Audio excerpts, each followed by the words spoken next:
السلام علیکم ورحمۃ اللہ وبرکاتہ۔ وعلیکم السلام ورحمۃ اللہ تعالی وبرکاتہ۔ نحمده ونصلي ونسلم على حبيبه الكريم أما بعد فأعوذ بالله من الشيطان الرجيم بسم الله الرحمن الرحيم محمد رسول الله والذين معه أشداء على الكفار رحماء بينهم تراهم ركعا سجدا آمنت بالله صدق الله مولانا العظيم وصدق رسوله النبي الأمين الوكيل الكريم ونحن على ذلك من الشاهدين والشاكرين والحمد لله رب العالمين۔ آئیے حضرات، ہم اور آپ سب سے پہلے سارے جہاں کے آقا و مولا، لمبے لمبے ہاتھوں سے بھیک دینے والے، بے سہاروں کے سہارے، سنہری جالیوں میں آرام فرمانے والے، جنت میں لے جانے والے، جہنم سے چھٹکارا دلانے والے، آب کوثر سے پیار دلانے والے، مکہ والے، نمکہ والے، عرب والے، عجم والے، روح فدا ہو جناب احمد مصطفیٰ محمد مصطفیٰ صلی اللہ علیہ وسلم کی بارگاہ میں ہدیہ درود و سلام پیش کریں، پڑھنے بآواز بلند اللہم صلی علی سیدنا و نبینا و مولانا محمد مبارک وسلم صلو علیہ صلاۃ و سلام علیک یا رسول اللہ صلی اللہ تعالی علیہ وسلم۔ حضرات، آج کی یہ مجلس نور حضرت مولا کائنات رضی اللہ تعالی عنہ کے نام پاک سے منسوب ہے۔ انہی کی مناسبت سے ہم نے 2 روز پہلے جو قرآن شریف کی تلاوت کی ہے، آپ حضرات کو بتایا کہ اس کے اندر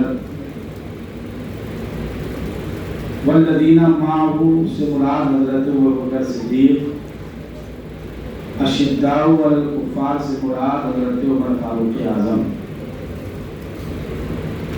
اور رحماء بینہم سے حضرت عثمان ذو النورین، تراہم رکعا سجدا سے مراد حضرت مولا کائنات۔ یہ پیچھے کا سبق ہم اس لیے دہرا دیتے ہیں تاکہ ہم پیچھے کی گفتگو سے آگے کی گفتگو جوڑ دیں تو بات مکمل ہو جائے۔ آیت کریمہ کا جو مفہوم ہے وہ حضرت مولا کائنات رضی اللہ تعالی عنہ کے نام پر مکمل ہو جائے گا۔ اس آیت کا تراہم رکعا سجدا، جب تم انہیں دیکھو گے تو پاؤ گے رکوع کرتے ہوئے، سجدہ کرتے ہوئے، اللہ کی عبادت کرتے ہوئے۔ اس آیت میں عبادت کا ذکر اللہ نے سب سے آخر میں کیا، عبادت کا، اور عبادت کو اپنے محبوب کے چوتھے خلیفہ حضرت مولا کائنات سے منسوب کر دیا۔ عبادت کو حضرت مولا علی سے منسوب کر دیا۔ یہ حضرت مولا علی رضی اللہ تعالیٰ عنہ کی فضیلت پر دلیل ہے۔ حضرت مولا کائنات رضی اللہ تعالیٰ عنہ کتنے بڑے عبادت گزار تھے، اس آیت کریمہ کے تراہم رکعا سجدا سے صاف ظاہر ہے کہ حضرت مولا علی رضی اللہ تعالیٰ عنہ کتنے عبادت گزار اور اپنے رب تبارک و تعالیٰ کی فرما برداری کرنے والے تھے۔ اور حضرت مولا علی رضی اللہ تعالیٰ عنہ کی بے شمار فضیلتیں ہیں۔ پہلی چیز تو یہ ہے کہ ہمارے آقا کے جانشین ہیں، سب سے بڑی فضیلت، صحابی ہیں، یہ دوسری فضیلت، اور چچا زاد بھائی ہیں، یہ تیسری فضیلت، اور ہمارے آقا نے حضرت مولا علی کو پالا ہے، یہ چوتھی فضیلت، اور ساتھ ہی ساتھ یہ حضرت مولا علی خاتون جنت کے شوہر ہیں، چھٹی فضیلت، حضرت امام حسن حضرت امام حسین کے والد ہیں، یہ 7ویں فضیلت۔ اگر ہم ایسے ایسے کر کے فضیلتیں گناتے جائیں نا، میرے خیال سے صبح فجر ہو جائے گی، حضرت مولا علی کی فضیلت ختم نہیں ہوگی۔ اتنی فضیلتیں ہیں۔ یہ مولا علی رضی اللہ تعالیٰ عنہ کی اولادوں نے ہی تو میدان کربلا میں جنگ لڑی ہے، تو دین کا تحفظ ہوا ہے، تو دین پر بھی حضرت مولا علی کا احسان۔ اور پھر علماء نے فرمایا کہ حضرت مولا علی رضی اللہ تعالیٰ عنہ بعض علماء بیان فرماتے ہیں کہ واحد یہ ذات ہے مولا علی کی جو پیدا تو خانہ کعبہ کے اندر ہوئے اور شہید مسجد میں کیے گئے۔ یہ حضرت مولا علی رضی اللہ تعالیٰ عنہ کی فضیلت کی خانہ کعبہ کے اندر۔ اور آپ یہ کرامت علماء نے بیان فرمائی کہ جب آپ اپنی والدہ کے شکم مبارک میں تشریف لے آئے تھے، اور کبھی بھی آپ کی والدہ اس زمانے میں بت پرست تھی، کبھی بھی آپ بت کو سجدہ کرنے کی کوشش کرتی تھی تو حضرت مولا علی روک دیا کرتے تھے۔ حضرت علی جب اپنی والدہ کے شکم مبارک میں تشریف لے آئے تھے نا، اس کے بعد سے کبھی آپ نے اپنی والدہ کو کسی بت کو سجدہ نہیں کرنے دیا۔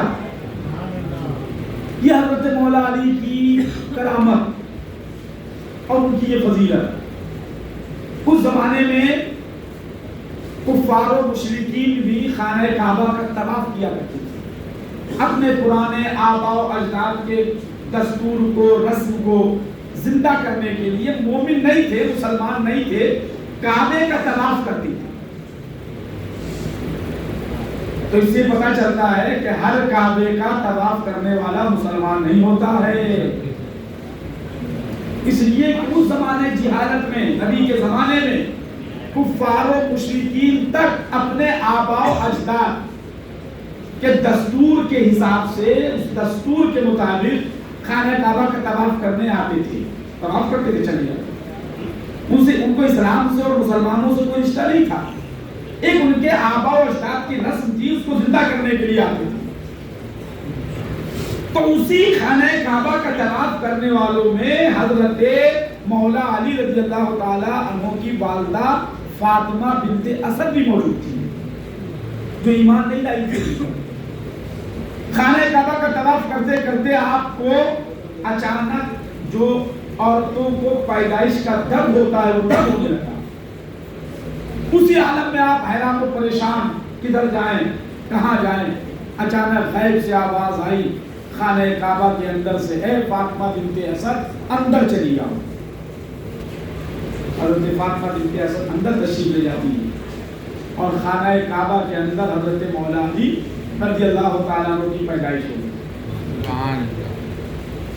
یہ ذات حضرت مولا علی کی ہے جو خانہ کعبہ کے اندر پیدا ہوئی۔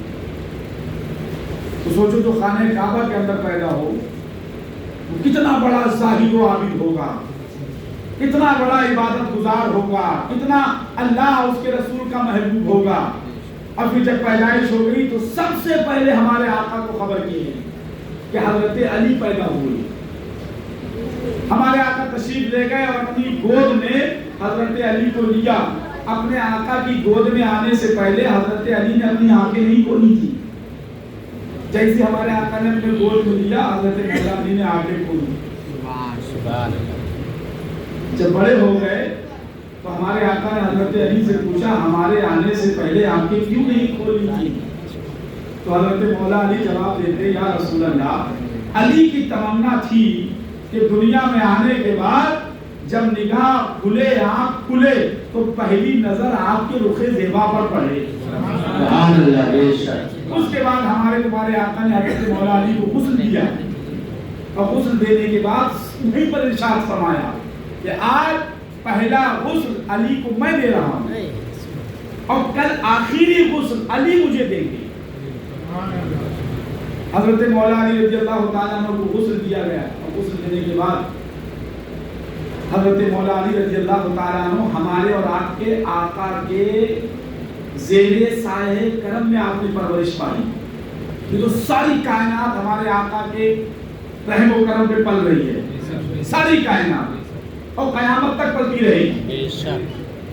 کوئی بھی ہو، کسی بھی فرقے کا ہو، کسی بھی مذہب کا ہو، کسی بھی ملک کا ہو، کسی بھی شہر کا ہو، پوری کائنات ہمارے آقا کے رحم و کرم پر پل رہی ہے۔ لیکن حضرت علی رضی اللہ تعالیٰ عنہ کے اوپر ہمارے اور آپ کے آقا کا خاص فضل و کرم تھا.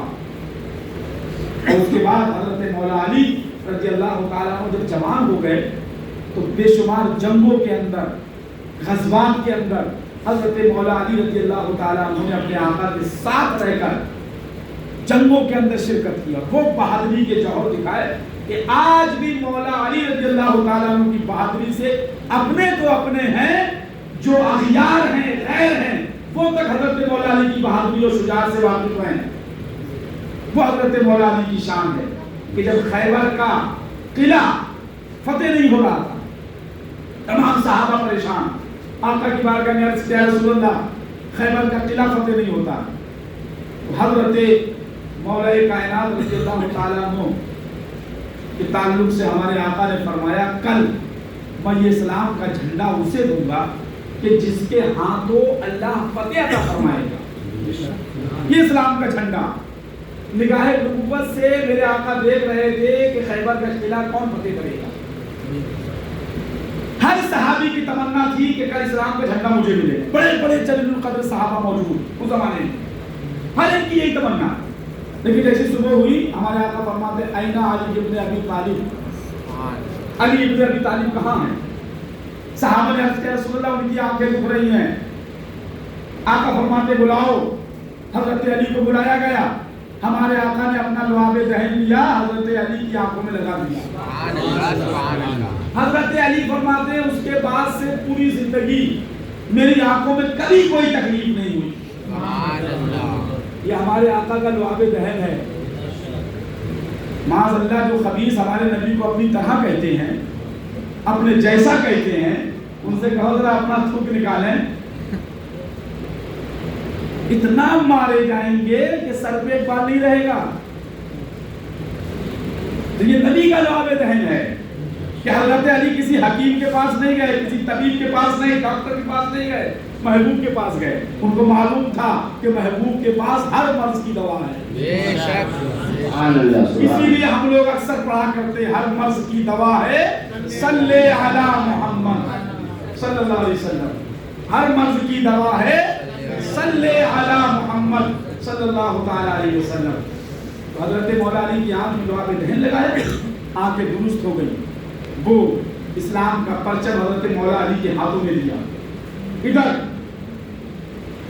مرحب جو یہودیوں کا سردار تھا، مرحب اس سے آپ کی جنگ ہوئی، اور اس جنگ کے اندر جو باب خیبر تھا، خیبر کا جو دروازہ تھا، حضرت مولا علی رضی اللہ تعالیٰ عنہ نے اس کو اکھاڑا، جس کو 100 لوگ مل کر کے بند کرتے تھے اور 100 لوگ مل کر کے اس کو کھولتے تھے. بعض روایتوں میں آیا 40 مرد اس کو مل کے کھولتے تھے، 40 بند کرتے تھے. حضرت مولا علی رضی اللہ تعالیٰ عنہ نے جب مرحب کو مار ڈالا، اس کے بعد خیبر کے دروازے کو، باب خیبر کو اکھاڑا، اور آپ نے اپنی پشت پر اس کو ٹیک لگا دیا. سارے مسلمان اس کے اوپر چڑھ چڑھ کر کے، کود کود کر کے، اور خیبر کے اندر داخل ہو گئے. خیبر کے اندر داخل ہو گئے. حضرت مولا علی رضی اللہ تعالیٰ عنہ جب جنگ خیبر کے بعد کوفہ کی جامع مسجد کے اندر بیٹھے ہوئے ہیں اور جوں کی روٹی چبا رہے ہیں، جوں کی روٹی، اور زور لگا رہے ہیں، چبا رہے ہیں، زور لگا رہے ہیں. ایک بوڑھی خاتون نکلی، اس نے کہا اے علی اتنے بہادر ہو، باب خیبر اکھاڑ کے پھینک دیتے ہو اور یہاں پر جوں کی روٹی چلائی نہیں جا رہی. حضرت علی کا ارشاد فرماتے بوڑھی مائی، وہ جو باب خیبر اکھاڑا تھا نا، اس میں علی کی طاقت نہیں تھی، نبی کی طاقت تھی. اور یہ جو جوں کی روٹی چبا رہا ہوں، اس میں علی کی طاقت خرچ ہو رہی ہے. حضرت مولا علی رضی اللہ تعالیٰ عنہ کے زمانے میں کسی نے ہمارے نبی کے علم غیب کا انکار کیا، ہمارے نبی کے علم غیب کا. افلا تبصرون کہ تہ دل انکار کیا کہ نبی کو علم غیب نہیں ہے، نبی غیب نہیں جانتے. حضرت علی کے زمانے میں حضرت علی نے کوفہ کی جامع مسجد میں اعلان کروا دیا سلونی اما دون العرش، مجھ سے پوچھو میں بتاؤں گا عرش اعظم کی باتیں. تمام لوگ جمع ہیں،